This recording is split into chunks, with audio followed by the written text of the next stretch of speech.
Hello students, welcome back. Myself Pushpendra Singh and we are going to start with our current affairs. So today you have 10th of March 2021. All right, and we are basically bringing these classes for you for your preparation. You can enhance your preparation with those classes. Apart from that, you can also refer or you can also study the national newspapers like the Hindu and Indian Express. Both of these newspapers are equally good. All right, and you can subscribe our channel on the YouTube, that is Future IAS, and you will get the daily current affairs related classes on the day-to-day basis on the YouTube. So you can supplement your preparation with the help of these video lectures also. Okay, so let's start with the lecture. Okay, so first is basically the Unlawful Activities Prevention Act. Okay, so this act is basically a most important act to prevent any sort of unlawful activities. That unlawful activities is basically, we are referring here with respect to the terrorism related activities.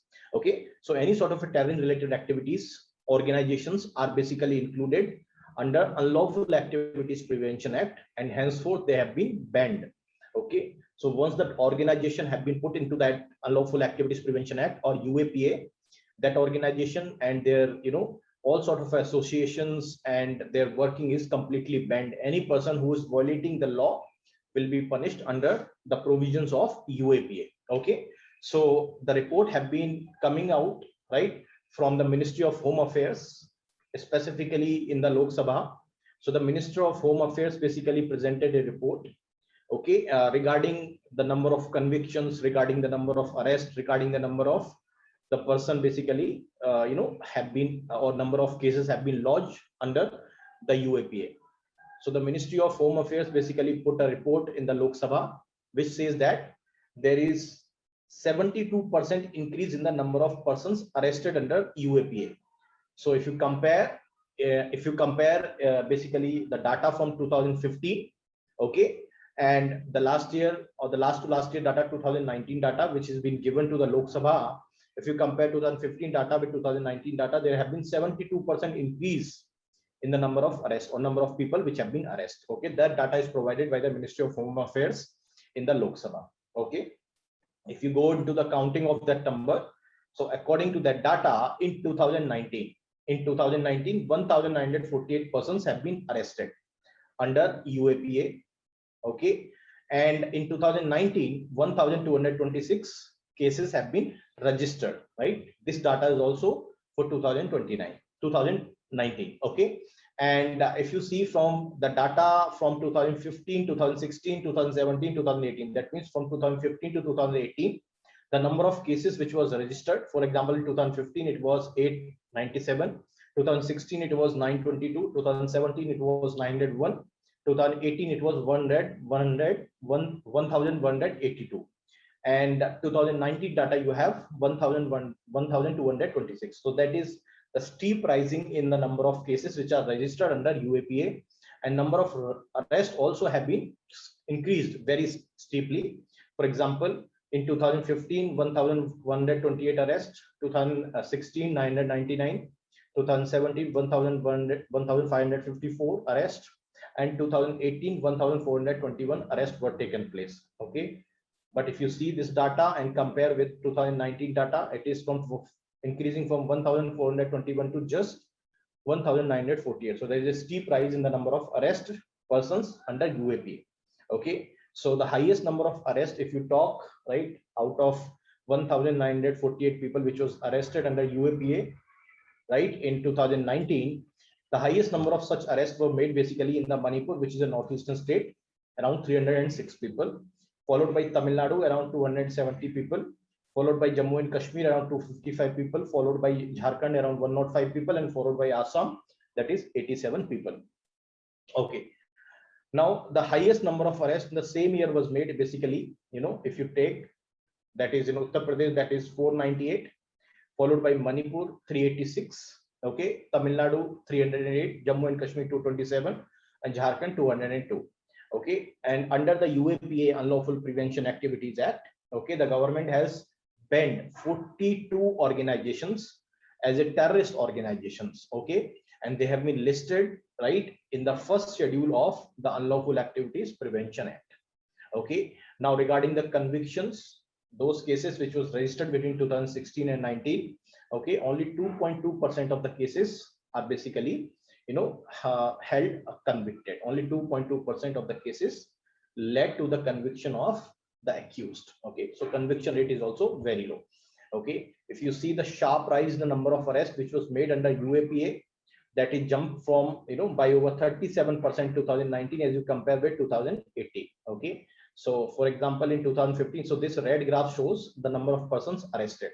So in 2015, 1128 people were arrested. Okay, but in 2019, 1948 people were arrested. Okay, so sharp increase, around 37% increase in 2019 if you compare with 2018 data, right? If you compare with 2018 data. Okay, and the number of cases registered, that is shown in the blue line. You can see the 897 cases were registered, and 2019 1226 cases were registered. So number of cases and number of people arrested under the UAPA both have increased. Okay, next, the National Social Assistance Program. Okay, so this is the central sponsored scheme. First of all, it is a central sponsored scheme, okay, which have been implemented by the government of India under National Social Assistance Program. That is an umbrella program under which pensions are provided, right? The pensions are provided for the poor senior citizens, for the widows, for the disabled people. Okay, now these pensions are provided, that is in the tune of 300 to 500 rupees. That is very meager, very less. So the Parliamentary Standing Committee on the Rural Development has recently recommended in its report that this pension should be increased to those persons. Okay, so that means the Parliamentary Standing Committee on the Rural Development in its report has recommended that the pension which is provided in the National Social Assistance Program should be increased, because that pension is in the range of 200 to 500 rupees per month. Okay, the committee observed basically that under National Social Assistance Program, the pension is around 200 to 500 rupees per month. That is insufficient, right? And that should be increased.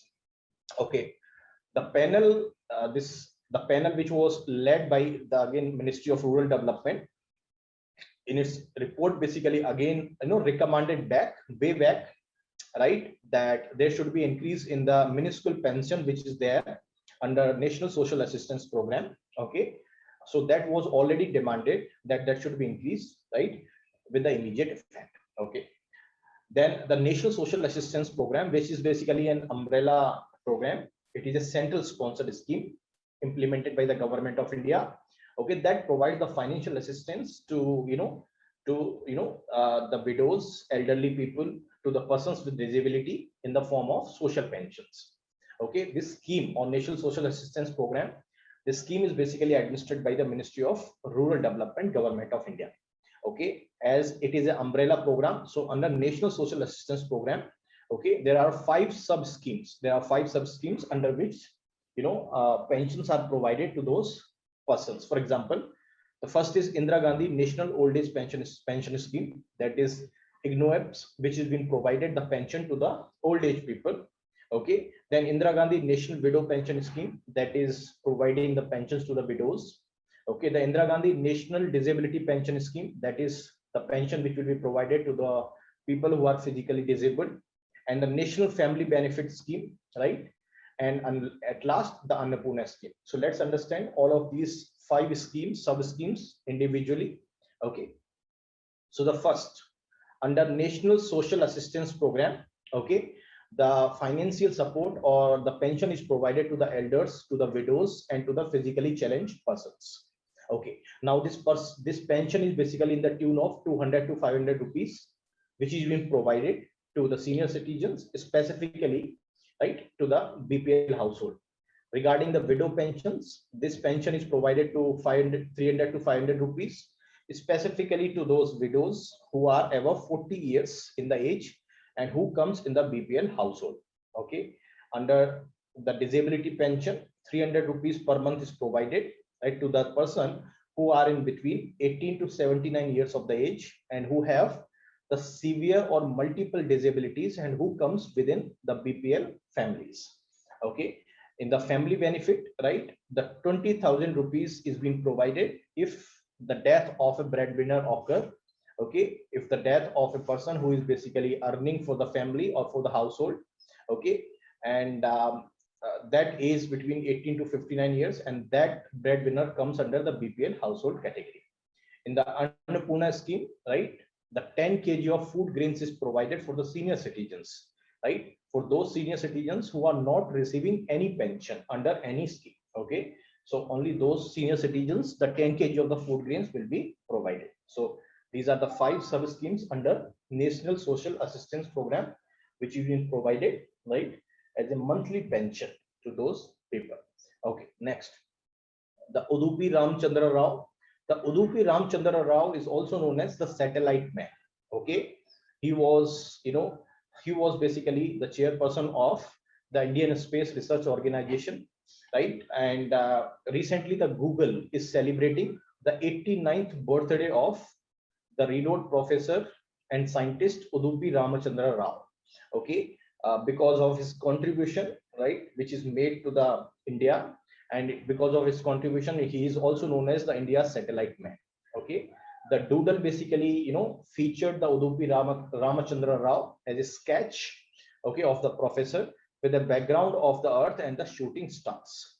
Okay, regarding the Udupi Ramachandra Rao, or UR Rao, he was born in 1932 and he died in 2017. He was an Indian space scientist, and he was also chairperson of the Indian Space Research Organization, that is ISRO. Okay, and the India's first satellite, that was known as Aryabhatta, was launched in 1975 under the supervision of Udupi Ramachandra Rao, right? And it was one of the 20 satellites he developed. Okay, and because of these satellites, right, the communication and the meteorological services, specifically in the rural India, was enhanced. Okay, and as you know that polar satellite launch vehicle, it is a basically rocket or the launcher which is being developed under the supervision of the Udupi Ramachandra Rao. Okay, this person was behind the development of polar satellite launch vehicle, right? This polar satellite launch vehicle have launched almost 250 satellites so far, right? And he was also the chairperson of the governing council of the Physical Research Laboratory at the Ahmedabad. He was also the chairperson of Nehru Planetarium at Bangalore, and he was also the chancellor of the Indian Institute of Space Science and Technology at Tiruvananthapuram. So he held various prestigious positions, and he has contributed very heavily to the development of India, okay, specifically in the space field. Okay, so he was the Udupi Ramachandra Rao, and Google is basically celebrating his 89th birthday, right? Basically on, by picturing, the earth as well as the shooting stars. Okay, fine. Next, the Maitri Setu. Okay, this is the Setu which have been, Setu means bridge, it is a bridge. Okay, so Setu is a Hindi word. Okay, so Setu means bridge. This bridge was named as Maitri Setu, or the Friendship Bridge. Okay, the Friendship Bridge is being inaugurated by the Prime Minister Narendra Modi between India and Bangladesh. Okay, so both sides, India and the Bangladesh, have recently been connected with this Maitri Setu or Friendship Bridge. Okay, now this bridge is basically built over the Feni River, which flows across the boundary between India and Bangladesh. Okay, now if you talk in India, the Feni River basically flows through the Tripura state, which is a northeastern state, which also bordered with the Bangladesh. Okay, this bridge is around 1.9 kilometer long. Okay, and it connects the Tripura and Bangladesh, the Sabroom, which is a town in the Tripura, and Ramgarh, which is a town in Bangladesh. So it connects the Sabroom with Ramgarh. Okay, and this Maitri Setu, or the Friendship Bridge, is basically symbolizing the bilateral relationship, or the growing bilateral relationship and the friendly relationship between India and Bangladesh. Okay, regarding the construction for the Maitri Bridge is taken place by the National Highways and Infrastructure Development Corporation Limited, right? And it has been built at the cost of 133 crore rupees. Okay, now with the development of this Maitri Bridge, okay, or the Friendship Setu, the Tripura is said to become the gateway of the Northeast, right? Because it is being connected with, with the Bangladesh and the Chittagong port, which is the major port in the Bangladesh. It is just lying 80 kilometers away from the Sabroom. Okay, so Sabroom is basically a place or a town in the Tripura. So from Tripura, it is being connected to the Bangladesh side, that is the Ramgarh. Okay, it is the Chittagong port is around 80 kilometers away from the Sabroom. Okay, now at the Sabroom also, the Prime Minister Narendra Modi also laid the foundation stone for the setting up of the integrated check post. Okay, this integrated check post will also be set up at the Sabroom to check various activities. Okay, so you can see here the Feni River is shows with this dark blue. Okay, it is the Feni River, you can see here. Okay, now this is the India and the Bangladesh boundary. Okay, now this is the Sabroom, which is connecting with the Bangladesh, which is connected with the Ramgarh. Okay, fine. Next, the independent environmental regulator.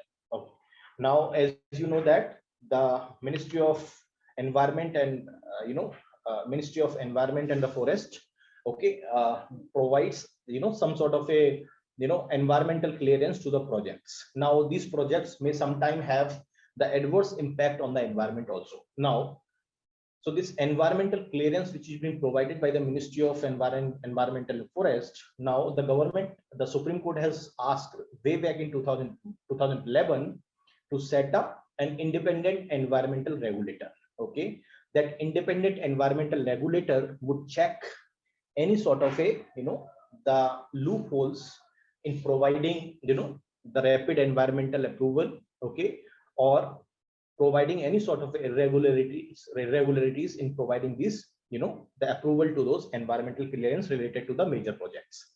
Okay, the Supreme Court has recently asked the government to explain why it has not set up the independent environmental regulator, which have been asked by the Supreme Court in 2011 itself, way back in 2011. So 10 years back, the Supreme Court has asked the government of India to set up an independent environmental regulator, but it has been not set up.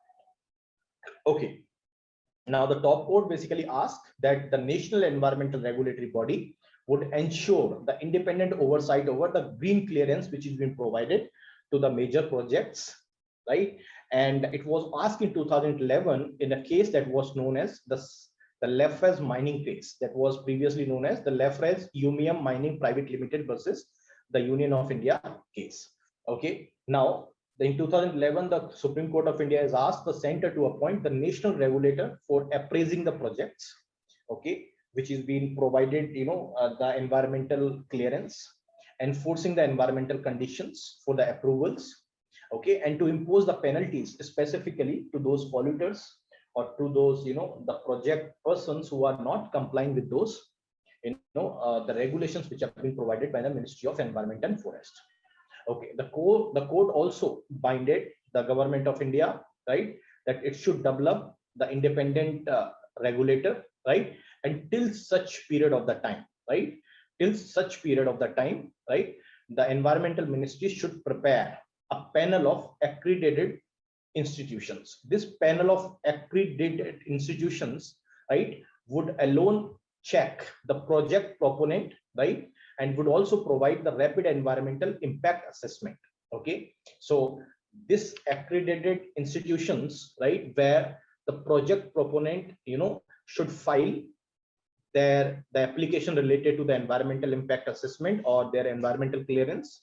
Okay, so for any sort of environmental impact assessment, right, and clearance, that is to be provided by the accredited institutions, and that will be based on the terms and the references that will be formulated by the Ministry of Environment and Forest. Okay, next, the Desh Bhakti budget.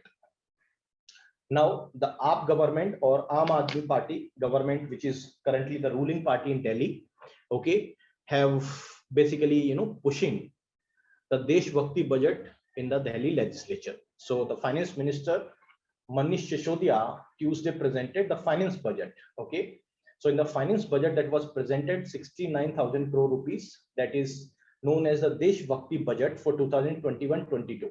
Okay, now this has basically, just like a government of India is celebrating the 75th Independence Day, or completion of the 75th Independence Day.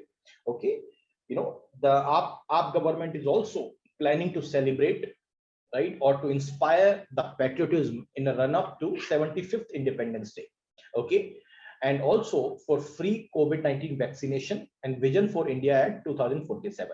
For that, a Desh Bhakti budget was presented, by the Finance Minister of Delhi, that is Manish Sisodia.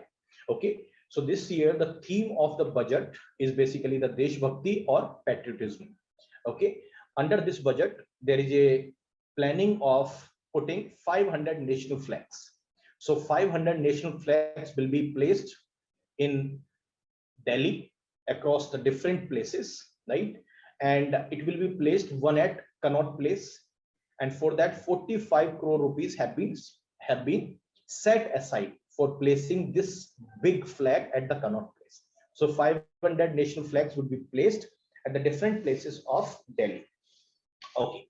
Next, additionally, 10,000 each or 10 crore rupees each will be set aside for the programs and the events. These programs and the events, right, which will be related to the lives and the contribution which was made by Bhagat Singh and Dr. B.R. Ambedkar. Okay, and the following initiatives have been clubbed under the particular head.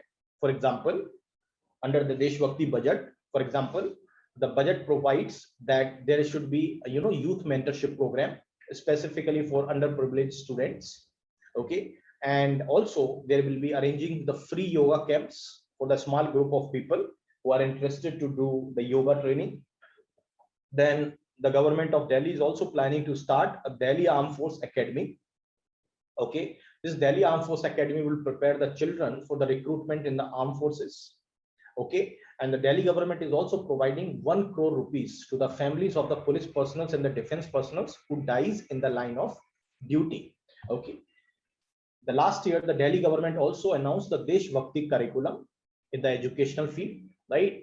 And the Delhi government also announced that it aims to bid the hosting of 2048 Olympic Games in Delhi itself. Okay. So he's basically the Finance Minister Manish Sisodia, and he is basically the Chief Minister of Delhi, Arvind Kejriwal. Okay.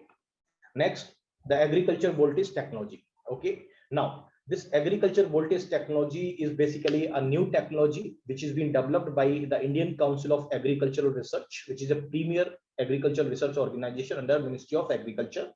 Okay. Now it has been developed, this agri-voltaic system, which is then having the capacity of 105 kilowatt. Right now, the Union Minister of Agriculture informed the Lok Sabha about the agriculture voltage technology. Okay, this technology is basically 105 kilowatt capacity. It has been developed by Indian Council of Agricultural Research, Central Arid Zone Research Institute, Jodhpur. Okay, this technology can increase the income of the farmers by the generation of electricity, growing of cash crops simultaneously on the same piece of land. Okay, so obviously this technology will boost the farmers' income. Okay, by generation of the electricity, you can put the photovoltaic, solar cells in the farm itself, and you can also grow the cash crop simultaneously. Okay, so under the component 1 of the KUSUM, that is Kisan Urja Suraksha Uttam Mahabhiyan scheme, that is KUSUM, right? There is a provision for the installment of agri-voltaic system in the farmers. Okay, now this agri-voltaic systems will be installed, right? That will be installed in the field. Now this agri-voltaic system will have the capacity of 500 kilowatt to 2 megawatt of energy generation. Now, under the National Solar Energy Federation of India has also documented 13 operational agri-voltaic systems in the country. Okay, obviously with the help of solar photovoltaic functionaries and the public institutions. Okay, so you can see here these, the photovoltaic cells which have been placed in the field, right? And that will be beneficial to the farmers in order to, increases the energy recovery, right? As well as the electricity generation, as well as the farmers will be able to utilize this for the for the growing of cash crops.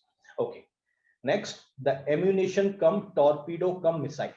Okay. So that is, a missile which is been under constructed. Okay, so the construction for the delivery of the 11 ammunition cum torpedo cum missile, right, have been concluded with the Surya Dipa Projects Private Limited. It is a private limited company in Thane, right, which is an MSME, which is a micro, small and medium enterprises, which will be, constructing this ammunition cum torpedo cum missile. So the ammunition cum torpedo cum missile baggage will inducted in the Indian Navy, okay, and that will be obviously taken care of the missile needs, right, for embarking, for ammunition purpose, for torpedo purpose, and for missile purpose also. Okay, and this has been built under the classification rules of Indian Register of Shipping. Okay, delivery of these missiles will be scheduled to be commenced from May 22 this year itself. Okay, and the project adds another milestone specifically in the government of India's Atmanirbhar Bharat and Make in India initiative of the government of India. Okay, next, the fuel cell based air independent propulsion system. Okay, now you have in the submarines, you have, the air based propulsion systems. Okay, now this air based propulsion systems have certain, limitations with that. Now, the DRDO or Defense Research Developmental Organization have developed the fuel cell based air independent propulsion system. Okay, now it will be air independent. That means it will be run on the fossil fuels, or it will run on the fuel cell, which is being based on not on the fossil fuel, but will be based on the hydrogen fuels. Okay, this hydrogen fuel is basically generated within, the submarine itself. So it will be work on that fuel cell rather than dependent on the air. So it will be the air independent propulsion system by providing the land based prototypes on the 8th March 2021. This system is being developed by the Naval Material Research Laboratory of DRDO. This air independent propulsion system has a force multiplier specifically to the lethalability of, the diesel electric submarine vehicles or vessels. Okay, that will basically increases the endurance of the boat, right, several fold, and also it will also increase the performance of such boats also. Okay, now there are different types of air independent propulsion system that are being, pursued internationally. The fuel cell based air independent propulsion system of the Naval Materials Research Laboratory, which have been developed such hydrogen based, right, the propulsion system. So it is a unique as it is using the hydrogen which is being generated in the submarine itself. Okay, this technology or air independent propulsion system technology is successfully developed with the support of the L&T and Thermex. Okay, and now this technology has reached, right, the stage of maturity that can be fitted with the vessels. The Raksha Mantri or the Defense Minister Rajnath Singh have congratulated the Defense Research and Development Organization, Indian Navy, and the industry for the achievement of this feat. Okay, so this is a submarine, you can say, and it is having the air independent propulsion system. Okay, that will increase the lethalability of, right, the boat or your submarine. Okay, next, the mobilizing electric vehicles financing in India. Okay, as you know that there are a lot of problems related to, specifically, the climatic changes. Okay, now government of India is pushing for, for the electric vehicles also, because this is the only way by which you can control the climatic change. Okay, or you can regulate the climatic change. So what is happening is the government of India is also pushing for the electric vehicles. Now the major difficulty is facing is that technology induction, the costing of such electric vehicles, okay, as well as the financial problems. Okay, now the Niti Aayog and the Rocky Mountain Institute both have released a new report, that is the mobilizing electric vehicle financing in India, right? That is a roadmap to promote the electric vehicles, specifically the financing in India. Okay, now obviously this report highlights the role of finance, because it is a costly endeavor, because electric vehicles will be costly. So role of the finance to promote the electric vehicles in India is a basically very important role to play. Now the India's transition to the electric vehicles, specifically from the petrol and diesels, right, it is something which is required. Okay, according to this report, which was published by the Niti Aayog and Rocky Mountain Institute, it says that this transition from the diesel to petrol, from diesel petrol to electric vehicles will require the cumulative investment of 266 US billion dollars, right? That is in terms of rupees, that is 19.7 lakh crore rupees, specifically in the electric vehicles, the charging infrastructure, the batteries over the next decades, right? So in the next 10 years, you require 19.7 lakh crore rupees. Okay. The report also identified that the market size of the electric vehicle is USD 50 billion. That is US dollar 50 billion US dollars. That is the market size of the electric vehicles in 2030. That is roughly around 3.7 lakh crore rupees, right? In 2030, that will be the market price or market, size for the electric vehicles. That will be around 80% of the current size of India's retail vehicle finance industry, right? And that will be worth of 60 billion, USD. That is around 4.5 lakh crore rupees. The end users, that is end users means that the retail users or those who purchase these vehicles, they are also facing various difficulties. What are the difficulties they are facing? For example, high interest rate related to the purchase of these vehicles or related to the finance, high insurance rates, the low loan to the value ratio related to those vehicles. Okay. So there are a lot of challenges which are faced by the end users, specifically with respect to, the purchasing of these vehicles. So Government of India as well as the Rocky Institute Foundation is basically try to, Rocky Mountain Institute is trying to remove that financial difficulty with in terms of the report, in terms of the roadmap, right, to achieve this, to achieve this goal. Okay. Now to address this challenge, the Niti Aayog and Rocky Mountain Institute had identified a toolkit of 10 solutions that will be provided, right? That is something which is related to the finance and non-banking financial companies, right? As well as, the industry and the government can also adopt as a catalyzing that is required to fund such endeavor, right, in terms of the capital. Okay. So such type of roadmap is something which is required in order to promote, in order to transition from the diesel and petrol vehicles to the electric vehicles in India. Okay, you can see here, this is the vehicle which is being charged. Okay, which is an electric vehicle which is being charged. Now this transition required, right, the cumulative investment of around $266 billion, in the next decade, which is very high. And the market size in 2030 would be around 50 billion US dollars. Okay, that is also again a good size. Okay, so thank you very much. That's all for the today. We'll meet again tomorrow for our next news analysis. Okay, so thank you very much. We'll cover up next class. Thank you.